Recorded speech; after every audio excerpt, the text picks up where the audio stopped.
Hi students, Ginger here. Today we're going to start talking about Lost in Translation, the article for our new unit on how language affects thinking. And we're going to just try to bring a little bit more meaning to this article so that when you read it, you'll understand it on a deeper level. And let's start with the Humpty Dumpty poem that comes from a children's story. Humpty Dumpty sat on a wall. Humpty Dumpty had a great fall. All the king's horses and all the king's men couldn't put Humpty together again. This is a very common nursery rhyme that mothers and fathers tell their children. It's kind of funny. We have kings and kings, horses and men, and um, the thought of an egg falling and having to be put back together. It just is silly, right? But it has a lot of symbolism. So we first of all started by finding the verbs. Humpty Dumpty sat. There's a sat verb. Humpty Dumpty had. There's the had. That's a verb. All the king's horses and all the king's men. Nothing there for verbs. Couldn't put Humpty together again. Here we go. Couldn't put. So we have the could plus negative plus base form. All right, so given that, we're going to go back up to the top and look at the first couple of paragraphs in the reading.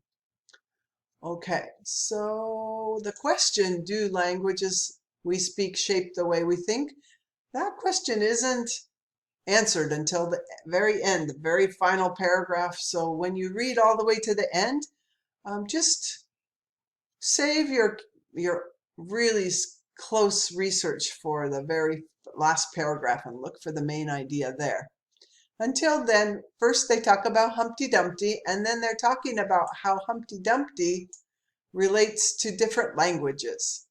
So we have English, we have Indonesian here in the very first tiny paragraph, talking about sat rather than sit, or languages that don't have any verb tense at all, like Indonesian and Vietnamese. And then they go on to Russian, and all these new questions come up, if the sitting event was completed or not. So if Humpty was still sitting, or if he had sat.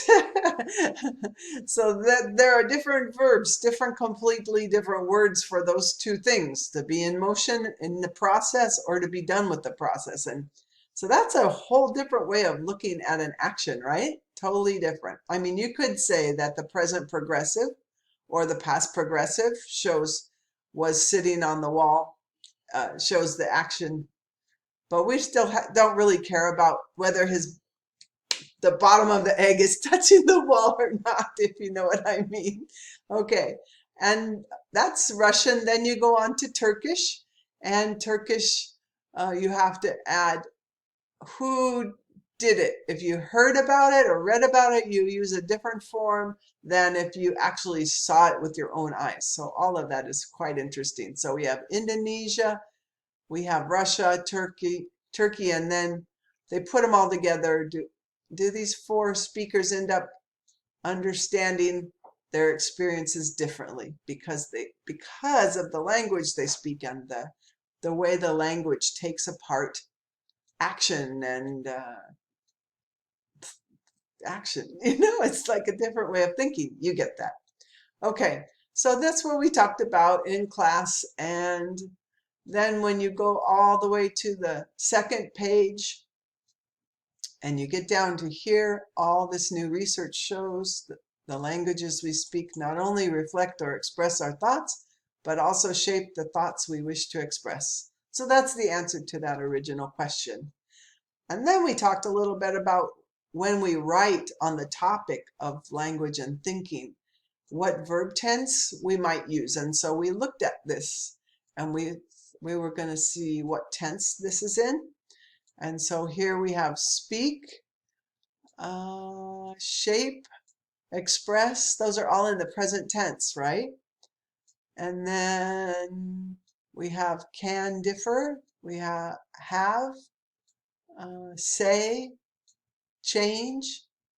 So these are all present tense. And then we get down to the modal section. Here's the modals. Would, you would have to, you would have to.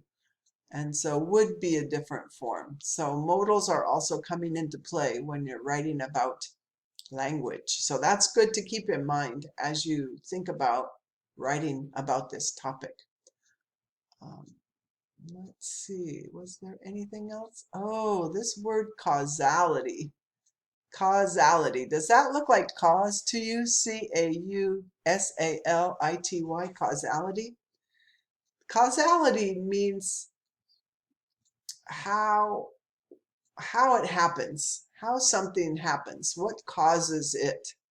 So it has to do with the doer and the agent. If you remember the passive voice, by Juan broke the vase. All right, so you can also say the vase was broken by Juan, and Juan is the person who caused the accident. Even if it's an accident, he didn't mean to. He bumped it and it fell. It was a total accident, but we still have to put that subject in there. And I was asking, what about the American culture can you see that shows how important causality is? Like, what jobs are based on causality, if you will, or what careers, like if you care about who does what, and if it's someone's fault or not, or you want to blame someone, or you want to prove something. Are you thinking about a career? Can you get it? I'll give you a second. Are you saying lawyers, lawyers, lawyers?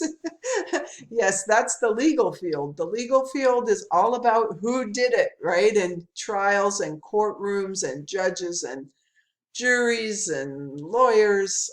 We have billions of dollars in this country that go to the causality of life, whose fault it was. Other cultures aren't going to be that interested in who did it, who's to blame. So look in English for evidence of certain parts of the culture that are strange to you. See if you see anything in the language that helps explain it. And then when you think about your first language, what can you see that helps explain how your culture feels about something or how much they value something? So these are the kinds of questions that we've been talking about in class. And I hope that this video helps you understand this reading a little bit more. I think you're going to like this topic. It's so fascinating. All right, so Ginger signing off. Have a great day. I'll see you on the next video. Bye.